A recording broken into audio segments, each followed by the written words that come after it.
दोस्तों नमस्कार, स्वागत है आपका मेरे YouTube चैनल के आर हिंदी कहानियां में। आज कहानी रोंगटे खड़े कर देने वाली है। मामला कुछ ऐसा है कि एक लड़का 2011 में गायब हो जाता है। घर वाले और फिर पुलिस लड़के को सालों तक ढूंढते रहते हैं, मगर लड़के का कहीं भी अता पता नहीं चलता है। फिर भी पुलिस हिम्मत नहीं हारती है और फिर 9 साल बाद कुछ ऐसा खुलासा होता है जिसे जानकर हर किसी के पैरों तले जमीन खिसक जाती है। लड़के के गायब होने की कहानी और इस पूरी साजिश को अंजाम देने वाले लोगों का खुलासा यकीन से परे था। तो आखिर क्या है इस परफेक्ट मर्डर कहे जाने वाले केस की पूरी कहानी और कैसे एक बिना सबूत और गवाह वाले अनसुलझे और ब्लाइंड केस को पुलिस ने 9 साल की मेहनत के बाद सुलझा लिया। यकीन मानिए, पूरी कहानी सुनकर आप भी शॉक रह जाएंगे। इस सच्ची घटना की पूरी कहानी डिटेल में बताते हैं। वीडियो में लास्ट तक बने रहिए। तो चलिए कहानी शुरू करते हैं। कमल सिंगला, जो राजस्थान के अलवर के टापू का रहने वाला था। कमल पेशे से एक बिजनेसमैन था। ये बिल्डिंग मटेरियल जैसे गिट्टी, बालू, सीमेंट इत्यादि सप्लाई करने का काम किया करता था। यह बात 2010 की है। काम के सिलसिले में पास के ही एक गांव में एक दिन कमल सिंगला जाता है, जो कि यहाँ पर एक बड़ा प्रोजेक्ट चल रहा था, इसलिए कमल आए दिन यहाँ आया जाया करता था। आते जाते ही गांव की एक लड़की पर कमल की नजर पड़ती है और वह लड़की पहली ही नजर में कमल को पसंद आ जाती है। इस लड़की का नाम शकुंतला था। लड़की के पसंद आ जाने के बाद कमल इसके बारे में कुछ जानकारी इकट्ठी करता है और फिर जानबूझकर लड़की के भाई राजू से दोस्ती करता है। इसी दोस्ती के बहाने कमल का आना जाना शकुंतला के घर होने लगता है और देखते ही देखते दोनों एक दूसरे को प्यार करने लगते हैं। प्यार छुपाए भी कहाँ छुपता है। कमल सिंगला और शकुंतला अक्सर दुनिया की नजरों से बचकर मिला करते थे और पूरी कोशिश करते थे कि उनके प्रेम प्रसंग की खबर किसी को ना लगे, मगर ऐसा लंबे समय तक नहीं हो पाता है और कानों ही कान इन दोनों के प्रेम प्रसंग की खबर शकुंतला के घर वालों को लग जाती है। इस प्रेम प्रसंग की जानकारी होते ही शकुंतला के घर वाले गुस्सा हो जाते हैं और शकुंतला पर कई तरह की पाबंदियां लगा दी जाती है। इस पाबंदी की सबसे बड़ी वजह कमल और शकुंतला की जाति का अलग अलग होना था। अलग अलग जाति होने की वजह से शकुंतला के परिवार वाले इस रिश्ते के लिए राजी नहीं होते हैं और अपनी पसंद के लड़के से शकुंतला की शादी करवाने की कोशिश में लग जाते हैं। कुछ दिनों की ही खोजबीन के बाद दिल्ली के समालखा कापासेड़ा के रहने वाले रवि कुमार नाम के लड़के को शकुंतला के लिए घरवाले पसंद कर लेते हैं। शादी की बात सुनकर शकुंतला घबरा जाती है और एक बार फिर से बेचैन होकर किसी तरह से कमल सिंगला से संपर्क स्थापित करने में कामयाब हो जाती है। हालांकि पूरी कोशिश करने के बावजूद ये दोनों फिर से नहीं मिल पाते हैं और फाइनली 8 फरवरी 2011 को शकुंतला की शादी उसकी मर्जी के खिलाफ रवि कुमार से करवा दी जाती है। लोग समझ रहे थे कि शादी के बाद शायद शकुंतला अपने पुराने प्यार को भुला देगी और जिम्मेदारी आने पर नई जिंदगी की शुरुआत नए तरीके से करेगी, मगर ऐसा नहीं होता है। शादी के अगले ही दिन कुछ बहाने करके शकुंतला अपने माता पिता के घर वापस आ जाती है और लगभग 2 हफ्ते तक अपने माता पिता के ही घर रहती है। हालांकि घर वालों द्वारा समझाने बुझाने के बाद एक बार फिर से शकुंतला अपने पति के घर चली जाती है और जिंदगी की शुरुआत नए तरीके से करने की कोशिश में लग जाती है। दुनिया की नजरों में अब सब कुछ अच्छा चल रहा था। जिसके साथ जीने मरने की कसमें खाई थी शकुंतला, उसी के साथ अपना जीवन बिता रही थी। मगर इन दोनों का साथ लंबे समय तक नहीं रह पाता है, क्योंकि 22 मार्च 2011 को शकुंतला का पति रवि कुमार अचानक से रहस्यमयी तरीके से गायब हो जाता है।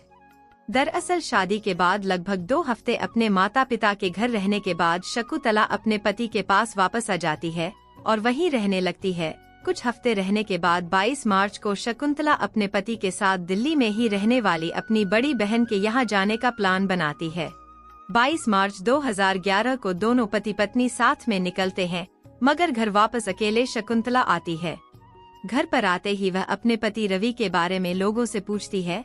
जैसे जैसे समय बीतता है हंगामा बढ़ता चला जाता है और लोग रवि कुमार को खोजने में लग जाते हैं।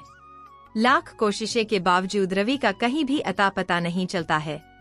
थक हार कर 23 मार्च यानी रवि के गायब होने के अगले दिन रवि के पिता थाने में जाकर अपने बेटे के गायब होने की शिकायत दर्ज करवा देते हैं।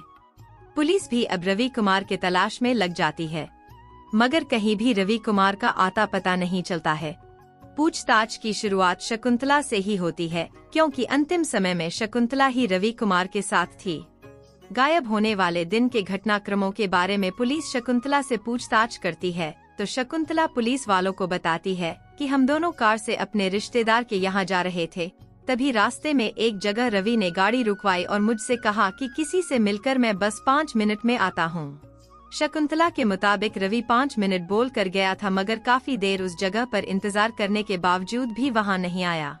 पुलिस इस पूछताछ से मिली जानकारी के आधार पर अपनी जांच आगे बढ़ाती है और रवि कुमार की तलाश में लगी रहती है, मगर रवि कुमार का कहीं भी अता पता नहीं चलता है।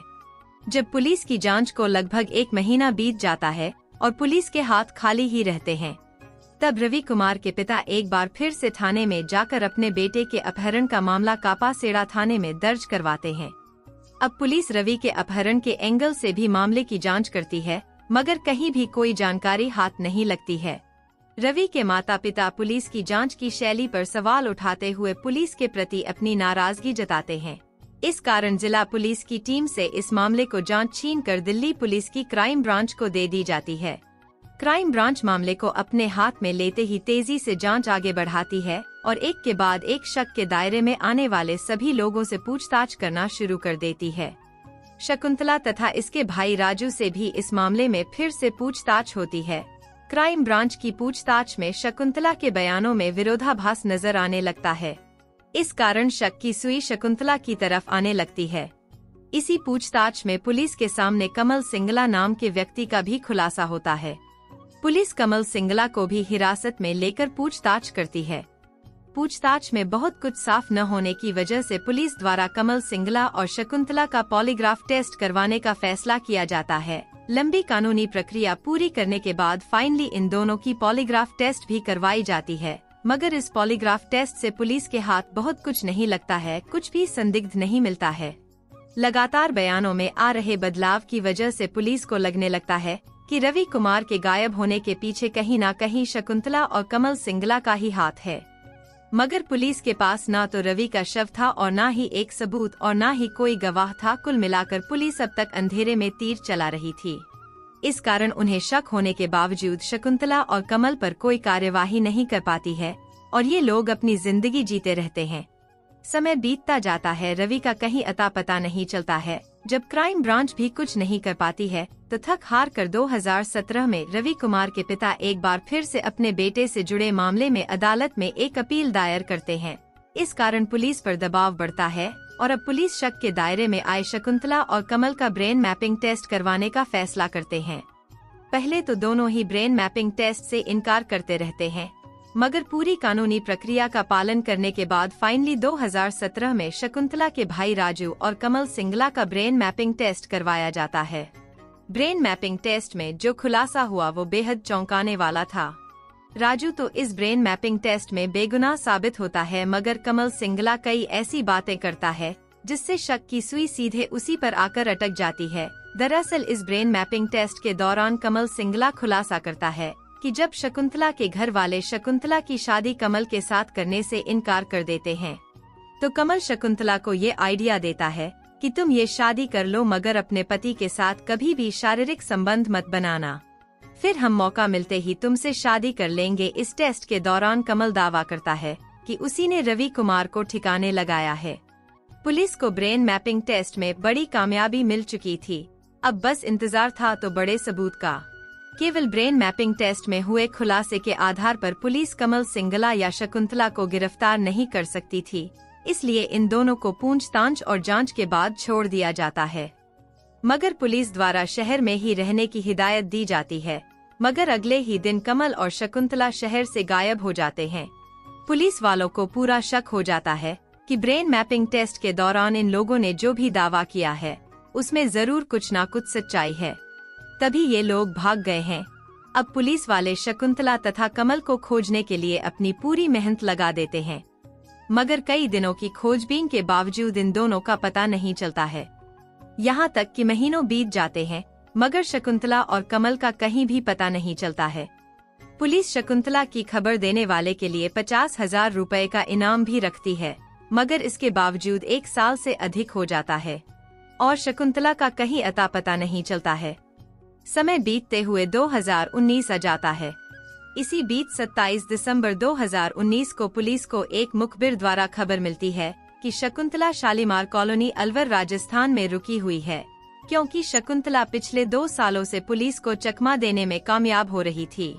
इसलिए पुलिस वाले इस बार बिना किसी गलती के इसको पकड़ना चाहते थे। इसलिए इन दोनों को पकड़ने के लिए रात में ऑपरेशन चलाने का निर्णय लिया जाता है और फाइनली रात के अंधेरे में डोर टू डोर चेकिंग अभियान चलाते हुए शकुंतला को पुलिस गिरफ्तार कर लेती है। शकुंतला की गिरफ्तारी के बाद पुलिस वाले अब पूरी सख्ती के साथ पूछना शुरू करते हैं और अब जो खुलासा इस पूछताछ में होता है वो वाकई यकीन से परे होता है। पूछताछ में शकुंतला बताती है कि जब घर वालों को इन दोनों के प्रेम प्रसंग के बारे में पता चल जाता है तो डिफरेंट कास्ट होने की वजह से घर वाले इन दोनों की शादी करवाने से इनकार कर देते हैं और शकुंतला की शादी कहीं और फिक्स कर देते हैं। शकुंतला इस बात की जानकारी कमल सिंगला को देती है, इसलिए यह दोनों भागने का प्लान बनाते हैं, मगर कमल भागने का प्लान बदल देता है क्योंकि उसे लगता है कि भागने के बावजूद वह तुरंत पकड़ी जाएगी। इसके बाद कमल शकुंतला के साथ मिलकर एक प्लान बनाता है और शकुंतला से कहता है कि तुम शादी कर लो, मगर किसी बहाने से बस रवि के साथ शारीरिक संबंध मत बनाना, फिर मौका मिलते ही मैं तुमसे शादी कर लूंगा। प्लान के मुताबिक ही शकुंतला सब कुछ करती है। शकुंतला रवि से तो शादी कर लेती है, मगर तबीयत खराब का बहाना करके वह अगले ही दिन अपने माता पिता के घर आ जाती है। 2 हफ्ते यहाँ रहती है और फिर माता पिता के समझाने के बाद वह वापस रवि के घर चली जाती है, मगर यहाँ आकर वह रवि से कहती है कि मैंने अपनी सफल शादी के लिए कुछ मन्नत मांगी हुई है और प्रण किया है कि मन्नत पूरी होने तक हम दोनों शारीरिक संबंध नहीं बनाएंगे। रवि ऐसा करने के लिए तैयार हो जाता है। शकुंतला कमल के साथ मिलकर रवि से छुटकारा पाने का प्लान बनाने लगती है। रवि को बीच से कैसे हटाया जाए, इसके लिए कमल सिंगला बॉलीवुड की एक फिल्म हमराज और हॉलीवुड की फिल्म देखता है और उसी से प्रेरित होकर बिल्कुल फिल्मी अंदाज में रवि को रास्ते से हटाने का प्लान फाइनल कर लेता है। इस प्लान को अंजाम देने के लिए वह अपने ड्राइवर गणेश को भी 70,000 रुपए देकर अपने साथ शामिल कर लेते हैं। प्लान पूरी तरीके से फाइनल होने के बाद कमल शकुंतला से कहता है कि तुम किसी तरह अपने पति को साथ लेकर घर से बाहर निकलो।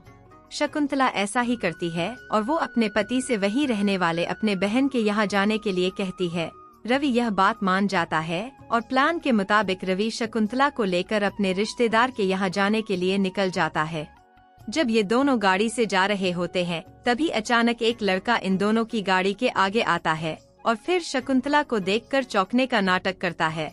यह लड़का कोई और नहीं बल्कि कमल सिंगला ही था। रवि के सामने कमल सिंगला सब कुछ ऐसे पेश करता है जैसे सब कुछ अचानक से हो रहा है।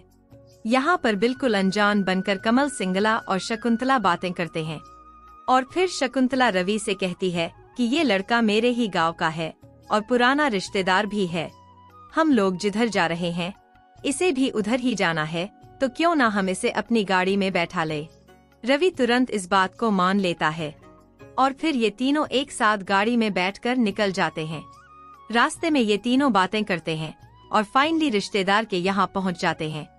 रिश्तेदार के यहाँ पहुंचकर शकुंतला तो गाड़ी से उतर जाती है, मगर रवि से कमल सिंगला कहता है कि मैं तुम्हारी पत्नी का पुराना दोस्त भी हूँ और मुझे तुमसे कुछ बेहद ही प्राइवेट बातें करनी है, इसलिए तुम ही थोड़ी देर के लिए मेरे साथ चलो। रवि कमल की इन बातों में आ जाता है और वह शकुंतला को वहीं पर उतार कर कमल के साथ चला जाता है, फिर कभी वापस नहीं लौटता है। आगे क्या हुआ वह समझने के लिए जरूरी था कि अब जल्द से जल्द पुलिस कमल को गिरफ्तार करे, इसलिए पुलिस वाले शकुंतला की गिरफ्तारी के बाद ताबड़तोड़ छापेमारी जारी रखती है और 2019 के अक्टूबर महीने में ही कमल सिंगला को पुलिस गिरफ्तार कर लेती है। अब कमल सिंगला द्वारा किए गए खुलासे के मुताबिक और वो रवि को अपने साथ लेकर पहले से प्लान किए गए एक जगह पर लेकर चला जाता है और वहां पहले तो वह अपने ड्राइवर गणेश के साथ मिलकर रवि को नशे की दवाई वाली चाय पिला देता है और फिर मौका मिलते ही रवि कुमार का गला दबाकर उसकी जान ले लेता है। रवि की हत्या करने के बाद शकुंतला और कमल साथ रहने लगते हैं और कुछ समय बाद दोनों शादी भी कर लेते हैं। ये लोग रवि की हत्या दिल्ली में करते हैं और लाश को ठिकाने लगाने के लिए अपनी ही गाड़ी में डालकर बिना किसी खौफ के राजस्थान के अलवर तक चले जाते हैं।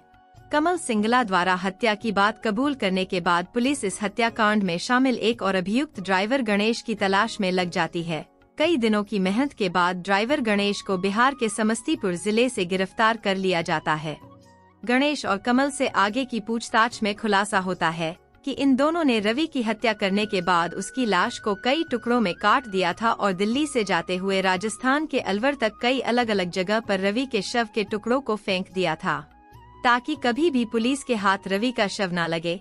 इन दोनों ने मिलकर शव के एक बड़े से टुकड़े को अलवर में कमल सिंगला की दुकान के ठीक सामने खाली एक प्लॉट में दफन कर दिया था, ताकि उस पर नजर रखी जा सके। गणेश और कमल सिंगला की निशानी पर पुलिस फाइनली 9 साल पहले बनाए गए कब्र के पास पहुंचती है और बुलडोजर की मदद से 5 से 6 फीट की खुदाई करने के बाद रवि के लाश के टुकड़ों तक पहुंच जाती है। 9 साल पुरानी कब्र से पुलिस को रवि की 25 हड्डियां मिलती है। पुलिस उन हड्डियों को जब्त करते हुए फॉरेंसिक लैब में भेज देती है। साथ ही उन आरोपियों को गिरफ्तार करते हुए जेल भेज दिया जाता है। फिलहाल यह मामला अदालत में है, जबकि शकुंतला, कमल सिंगला तथा गणेश जेल की हवा खा रहे हैं। दोस्तों, वैसे तो अपराधियों को सजा देना अदालत का काम है, मगर आपके अनुसार इन लोगों ने रवि के साथ जो कुछ भी किया उसके लिए उन्हें क्या सजा मिलनी चाहिए, कमेंट बॉक्स में जरूर बताएं। दोस्तों, इस कहानी को सुनाने का उद्देश्य किसी का दिल दुखाना नहीं है, किसी को परेशान करना नहीं है, बल्कि आपको जागरूक करना है और आपको सचेत करना है, ताकि आप लोग सतर्क रहें और सुरक्षित रहें। तो दोस्तों, कैसी लगी ये स्टोरी कमेंट जरूर करें। वीडियो को लाइक करें और अपने दोस्तों को शेयर करें। और आपसे गुजारिश है कि मेरे चैनल को सब्सक्राइब जरूर करें। फिर मिलेंगे ऐसी ही किसी इंटरेस्टिंग स्टोरी के साथ। धन्यवाद।